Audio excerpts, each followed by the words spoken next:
Jessica Schwartz is an associate professor of musicology and music industry, so she's 50-50, at the Herb Apple School of Music. She works on musical representation and sonic histories of militarization and imperial violence through community-focused collaborations, movements, and creative dissent. Nice sentence. She's the author of the book Radiation Sounds, Marshallese Music, and Nuclear Silences. Silences, published by Duke University Press in 2021, and is currently working on a book about US governmental sound design of early Cold War civil defense, which is very cool. She teaches classes on punk. She's involved in disability studies too, and just an all-round fascinating person. Her paper today, I cannot wait to hear, is called Bricolage Jewishness and Punk Refusals of the Blank Generation. Jessica Schwartz.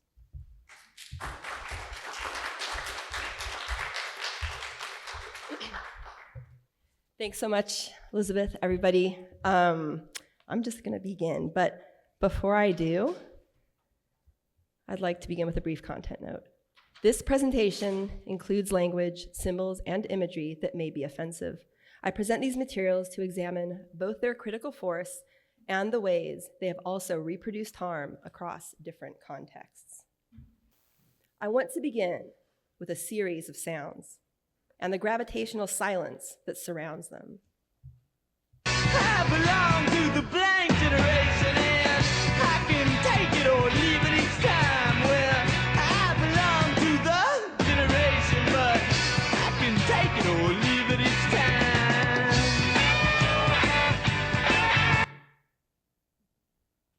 I belong to the blank generation, and I can take it or leave it each time. I belong to the generation, and I can take it or leave it each time. Punk has often been read through the lens of nihilism, refusal, negation, nothingness. But I want to suggest something more specific, that blankness, as articulated by Richard Hell in the mid-1970s, is not an absence of meaning, but a refusal of legibility, particularly in relation to identity inheritance and what I'm calling post-postwar Jewishness.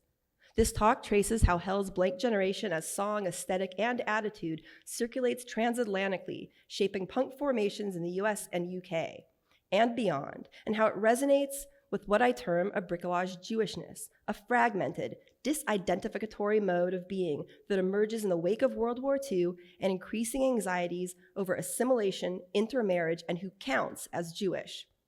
By this, I mean a mode of Jewishness that operates through fragments, through irony, displacement, misfitting, affiliation, rather than through a stable identity or recognizable tradition.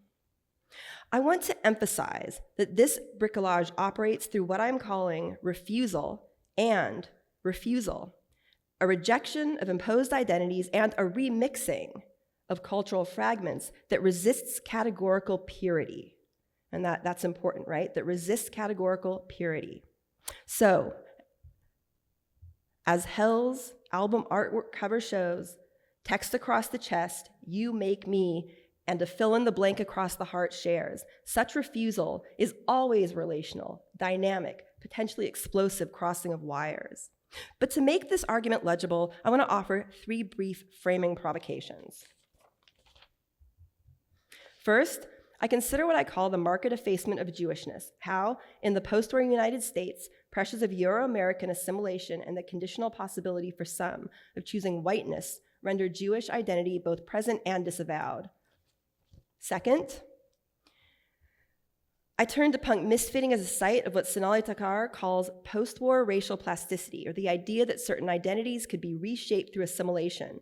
This plasticity was unevenly distributed. It extended, again conditionally, to some white ethnics and to populations increasingly classified through politically unstable and administratively complex categories of Hispanic, but did not apply to Black subjects and more broadly was not available in the same way to other racialized populations. And third, I draw on Jose Esteban Munoz, understanding these practices as forms of disidentification, minoritarian strategies that work on and against dominant cultural forms to produce alternative modes of belonging. What can be subsumed under pressure also can be survival strategies. In his 2026 book, The Heebie-Jeebies at CBGB's, Stephen Lee Bieber makes a striking claim. Punk is Jewish. And yes, he was often asked, the punks were Jewish? Yeah, punk is Jewish, he says, not Judaic, but Jewish, marked by irony, nervous energy, outsider status, and historical relation to displacement and not belonging. Bieber's formulation is provocative, and at times it's overstated, but it points us towards something that's really important. Jewishness in early punk is present at levels of individuals, Richard Hell, Joey Ramone, Lou Reed, and also at the level of aesthetic practice, particularly in humor, irony, and, as we'll see, the use of Nazi imagery. And this really matters in the mid-1970s, before the Holocaust had fully stabilized as a public discourse in the United States, where representations of Nazi violence were often muted or displaced. And punk emerges within this gap. So this is going to be part one, where I return to Richard Hell, situated now within 1970s New York City. Blank Generation was written around 1974 to 1975, and it emerges from a downtown scene shaped by deindustrial decline. New York is not bombed like London, but in its post-postwar moment, it is marked by a different kind of ruin, economic collapse, disinvestment, hollowed infrastructures, conditions that produce spaces where outsiders and misfits can gather and experiment. So it's within this New York, one of vacancy, improvisation, uneven belonging, that Hell and the Voidoids take shape. And while the song Blank Generation is often taken as an anthem of nihilism, its blankness feels more structural. I Belong to the Blank Generation stages a paradox. It's this claiming to belonging that refuses the terms through which belonging is recognized. And it's important here to note that Hell is and is not Jewish in any stable sense. His father was Jewish, but he was not raised within a Jewish framework, and he was raised at a time when patrilineal descent was not widely recognized. This isn't about whether he counts as Jewish, though. It's about positionality and a worldview. It's about becoming. In his memoir, Hell recalls growing up in Kentucky without a sense of Jewish identity. Quote, I had no real understanding of what a Jew was. I thought Judaism was a religion, and we didn't have any religion. He describes shallow roots, feeling jealous of people with ethnic and cultural roots. He describes growing up in 1950s suburban American culture and being drawn towards other marginal spaces, including Black social worlds, and the magic of rock and roll, of running away. This sense of being both inside and outside helps us understand the instability that Blank Generation performs and founds in punk's subcultural poetics. So what I'm calling this bricolage Jewishness emerges as a circumvented claiming of identity as conditional, assembling fragments of belonging from a structurally unsettled position at the edges of blood and air circulating, at the edges of whiteness inherence and legibility. This is refusal and refusal, a reassembling of fragments into a form that resists coherence and meaning-making, and returning to Bieber, humor and Nazi imagery become a clue to how meaning is made and unmade in punk. In Punk magazine, which is a seminal and foundational New York magazine, Hell appears as the vigilante Nick Detroit in a satirical photo, film, pictorial narrative story where he battles Nazi dykes along Debbie Harry and David Johansen. Here, the imagery circulates with an exaggerated, ironic, collaborative production where meaning is actually meant to be comical, its instability makes it available to be reread, stripped of context, and taken up elsewhere. And this, I wish I could get into this more, but this is where we go to London, where the instability carries via Malcolm McLaren. The aesthetics are taken up, translated, and made newly legible. So, Malcolm McLaren was often cast as an impresario or provocateur, but he functions here as this mediator, carrying our punk aesthetics from New York to London. It's important to note, too, that he is of Jewish background, raised largely by his maternal grandmother, whose oppositional sensibility shaped his life approach. Before the Sex Pistols, he managed the New York Dolls in New York. That's where he attempted to provoke the American market through overt political communist imagery, but his efforts failed spectacularly.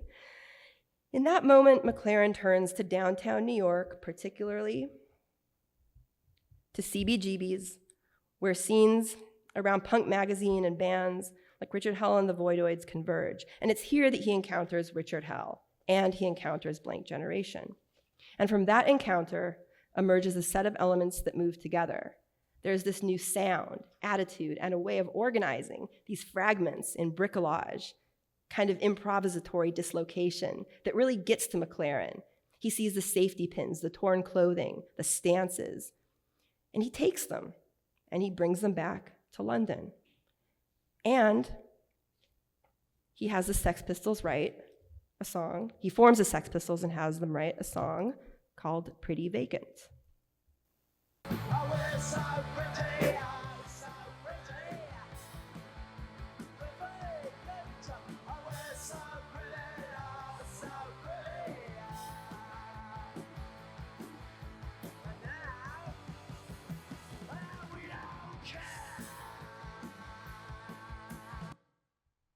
It's no surprise that Pretty Vacant was taken directly from Richard Hell. In fact, Malcolm McLaren even says in Please Kill Me, the uncensored oral history of punk, Richard Hell was a definite 100% inspiration. I remember telling the Sex Pistols, write a song like Blank Generation, but write your own bloody version. And their version was Pretty Vacant. So what is Pretty Vacant doing here? Well, Hell's voice remains singular and conditional. I can take it or leave it each time. I belong to the generation, right? We have the writing, the kind of vacant relational over the vulnerable heart. But in the Pistols chorus, it almost gathers into a chant, we're so pretty, oh so pretty, the shouted line. And then Johnny Rotten comes in, vacant, and we don't care. The sound, it like thickens, becomes collective, declarative, firmer. And the form settles as well into something more fixed, into a sound and style that is more aligned with punk nihilism. Again, we don't care carries refusal forward with less of the exposed vulnerability that marks our bricolage refusal. And in London, working with Vivienne Westwood through the sex shop, these gestures expanded into a visual language of shock, provocation, and defacement. Nazi imagery, already circulating in this unstable and ambivalent way that we saw in New York, it becomes more legible here.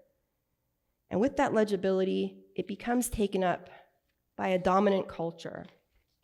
Well, maybe not a dominant culture, but a culture of violence nonetheless. As punk circulates, these forms move into wider publics, including white working class youth and far-right movements such as the National Front. Bricolage has become reassembled into something more rigid. It becomes captured, and it returns to the United States and to Los Angeles in particular, definitely not unchanged from its origins in New York. By the time punk reaches Los Angeles, in the late 1970s, it arrives as a mediated object. It's on the radio, it's on imported records.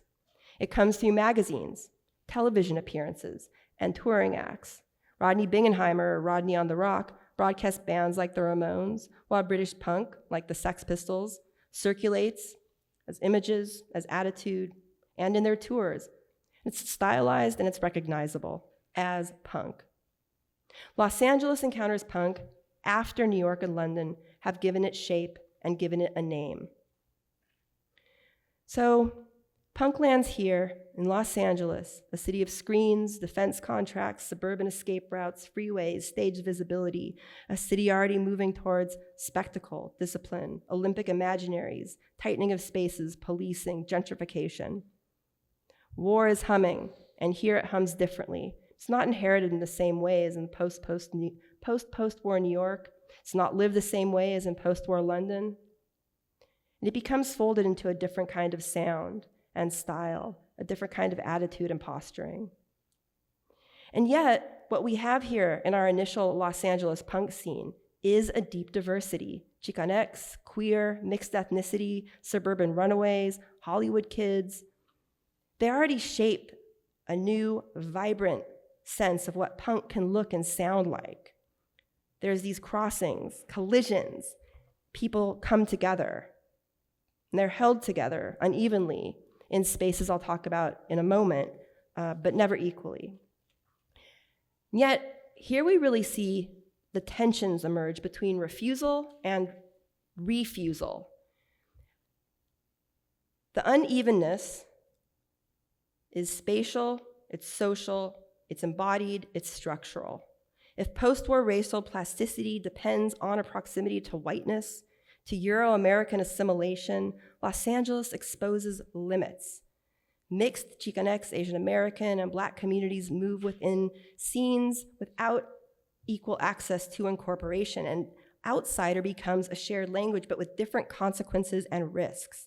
So I want to turn then to my third and final sound example, or a series of sounds marked by violence, including a silence via the gravitational silences that gather around them.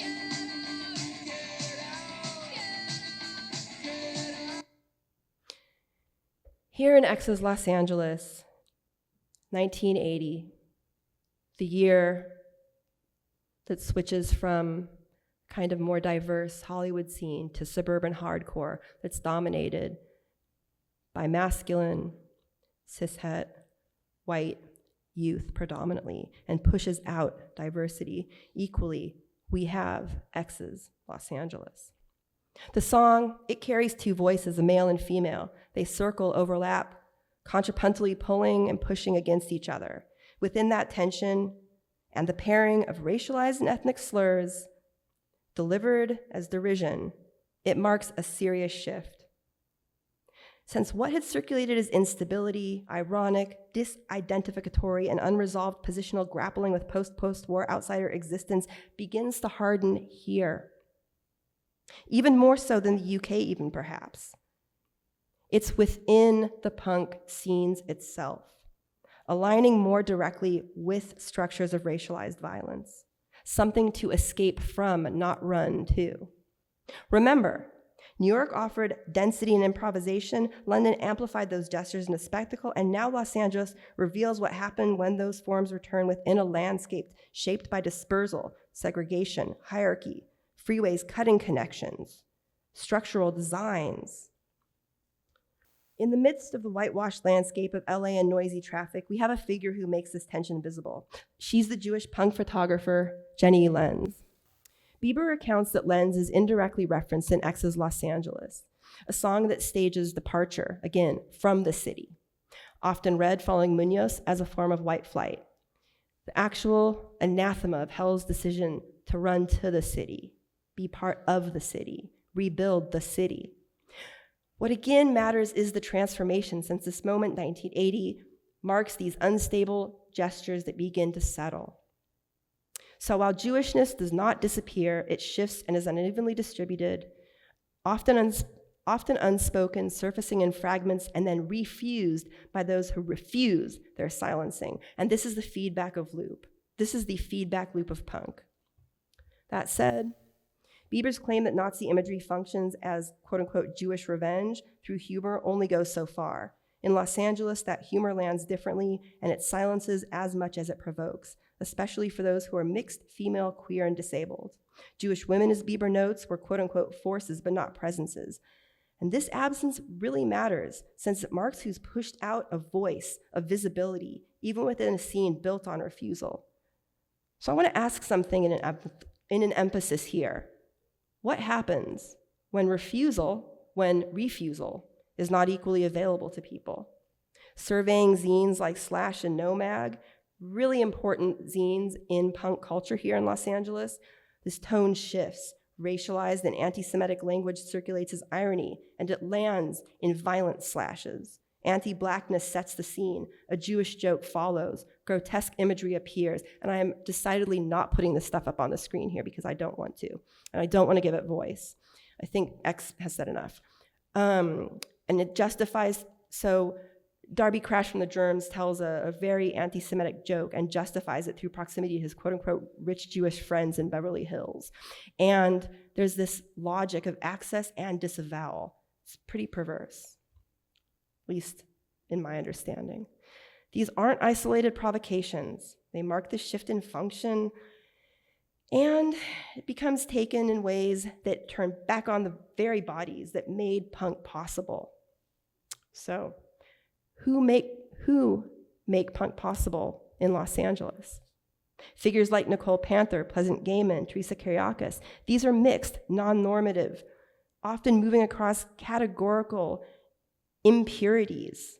They're present, they're frequently rendered invisible. Their Jewishness, their mixedness surfaces off stage in conversation and fragments, but they do the work to hold up the spaces, from managing bands like the Germs to writing zines that give them voice.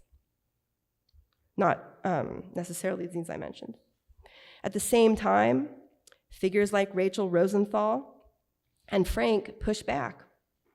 They demand to be heard. Rosenthal asks, are there no women, gays, Jews? Are there really no punk Jews? She's directing this at Lee Ving from Fear, who said a lot of nasty things as well. And she names the cost of participation. There's also an ageist aspect in this that I don't have time to get into. And Frank insists on visibility and voice as well. Naming herself a Jewish lesbian folk singer, singer-songwriter, while moving spaces that do not fully hold this identity. So while the field might narrow, with visibility and audibility shaping who speaks, who stays, who's pushed out, who counts, who doesn't, punk possibility persists. The vulnerability of difference solidifies as survival, strategy, and amplified punk possibilities of bricolage. And I'm going to name these possibilities as I gesture towards my conclusion. It's through infrastructures, through relationships, through labor of the building spaces across difference. The Atomic Cafe that Paul Greenstein helped book. Through Madame Wong's, through Al's Bar, the Antsy Club, and Cantor's Deli, the Kibitz Room. Sites shaped by Asian American immigrant and Jewish organizers, holding up spaces for experimentation, however precarious, to persist and punk to live, to resonate and thrive. So Los Angeles doesn't mark a failure. It shows the pressures of whitewashing and division, the limits, and who gets to refuse, who gets to refuse, how refusal happens interculturally together as a community, who's pulled into legibility, who disappears, what resonates historically, and crucially, UCLA in our very own punk archives. So what we do here, what we can do to resonate bricolage Jewishness and Jewishness as what we take, what we leave each time is what I want to close with by turning to a different voice, maybe a more comical one, but anyways, a note in UCLA's punk archive records a message from a Jewish patron of Al's Bar quoting her grandmother. Oi, so why don't you fix the place already? And I want to sit with that question. What is it that needs fixing?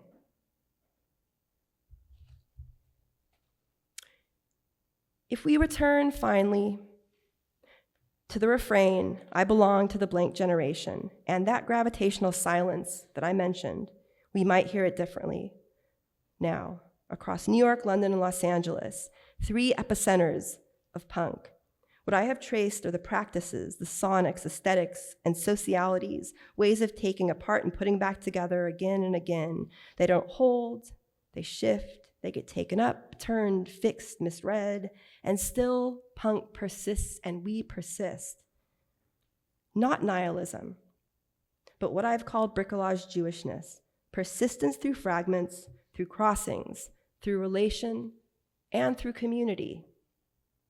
To belong to the blank generation, then, is not to be without history.